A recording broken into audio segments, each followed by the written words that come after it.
नमस्कार, सत्यदर्शन न्यूज मध्ये आपले स्वागत आहे. मी पायल शहा. एक नजर टाकूया आजच्या ठळक घडामोडीवर. सोनम वांगचुक यांच्या आंदोलनाच्या समर्थनार्थ संभाजी ब्रिगेडचे मूक आंदोलन. नीट यूजी टीईटी परीक्षांमध्ये झालेल्या गैरप्रकारांच्या पार्श्वभूमीवर विद्यार्थ्यांना न्याय मिळावा या मागण्यांसाठी सोनम वांगचुक हे दिल्लीतील जंतर मंतर इथं गेल्या 21 दिवसापासून बेमुदत उपोषण करत आहेत.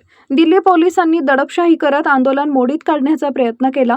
त्यांच्या निषेधार्थ व आंदोलनाला पाठिंबा देण्यासाठी संभाजी ब्रिगेडच्या वतीनं डॉक्टर बाबासाहेब आंबेडकर यांच्या पुतळ्याजवळ मूक आंदोलन करण्यात आले.